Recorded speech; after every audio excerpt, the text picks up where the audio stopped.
Stop giving your kids money. And that's the point of what I want to talk about today. This is something that is very important to me. I have 3 sons who are all 18 and older, and this is 7 lessons that I taught my kids before they turned 18. Hope you enjoy it.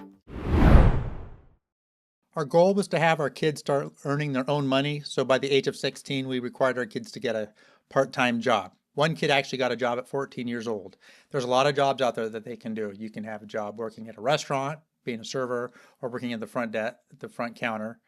You can be a cook.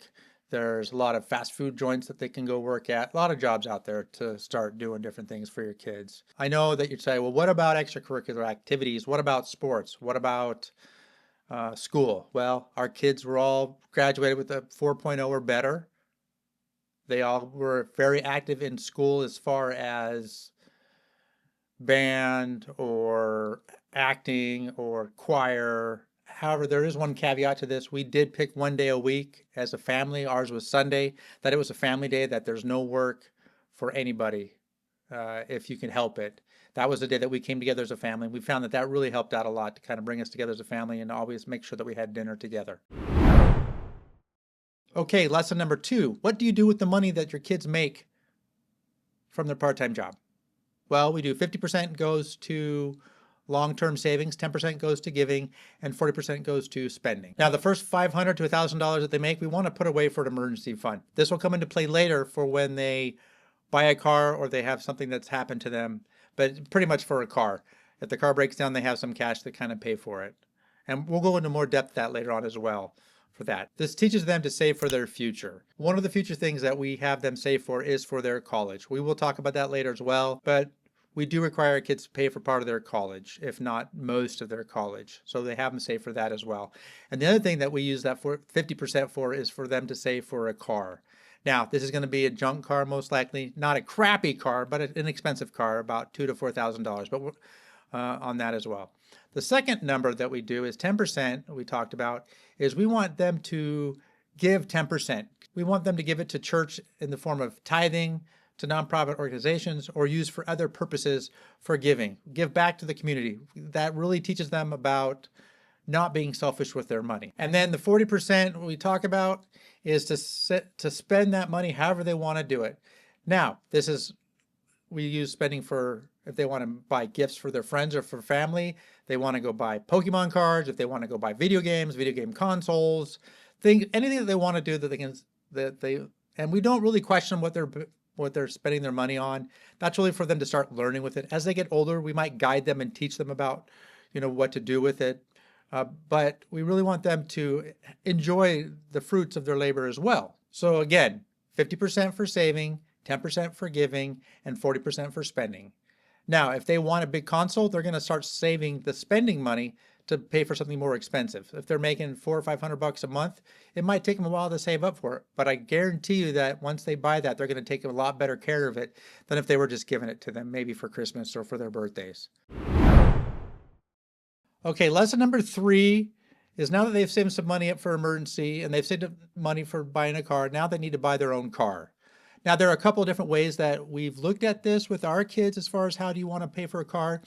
One is you can match them dollar for dollar, say $2,000. If they save up $2,000, you'll give them $2,000 to help them buy a $4,000 car, because there's a lot of cars out there for $2,000 that are junk, and you just need to start getting up into that probably $4,000 or $5,000 range to really get a good, decent car. It has been proven with my kids that they take a lot better care of their cars when they pay for their own car or put a big chunk of their own money into the car as well. They have, again, skin in the game. That's what this is all about, is teaching them to take care of stuff, teaching them for savings, teaching them to take care of their money and to be good stewards. Okay, lesson number 4 is to have the kids start paying for their own bills. Yes, you heard me right, bills. Okay, so what do we talk about with bills? Well, there's 2 different categories of stuff that kids need. The category that what we as parents are going to pay for, which include school supplies, clothing, toiletries, basic living supplies, the things that keep them from day to day that we're required to pay for them so they can survive. That is our part of the bargain. On the other side of those, we required our kids to pay for their insurance and for their own gas. Yes, insurance and gas. Now, Insurance can be kind of expensive, so you need to shop around. At the time of this, our kids are we paid no more than $100 a month for a kid. We went through Geico, and I really enjoy them. They're a great company. They're not paying me to say this, but they are a good company. And as a family, that was the cheapest that we could find. And one more thing is, when our kids graduate from high school, we do require them to pay for their own cell phone.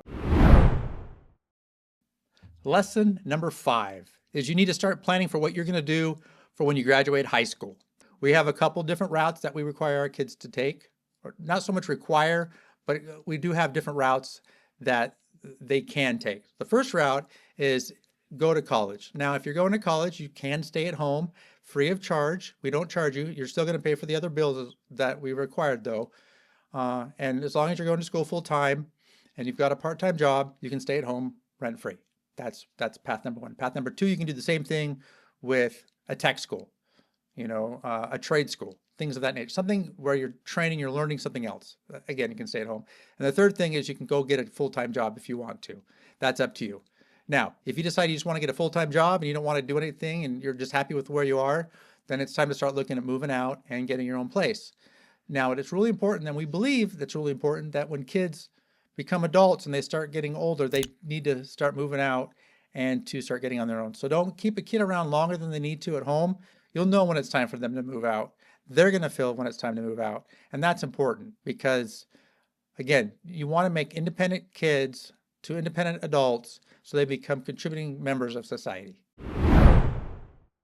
Okay, so here's a controversial lesson that you're going to say something about. You're going to comment about it below, but that's okay. Leave a comment if you want below about this one, because this one's important. This is lesson number 6, and this is that you will not get a credit card. Absolutely 0 credit cards. We do not believe in credit cards.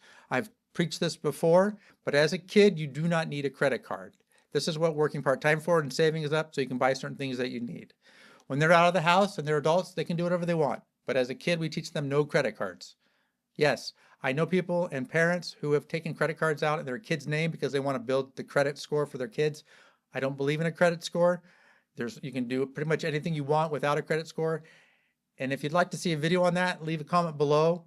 Hashtag credit score. Do we really need it? Something along that line. Maybe I'll make a video about it and I'll explain to you why we don't need a credit score. So let's go back to the credit cards. A lot of people are going to use credit cards, one for convenience, to build points, to get extra, 2% cash back. You don't need to do any of that. Kids, if their car breaks down, they don't need a credit card. That's why they have their $500 to $1,000 savings emergency fund.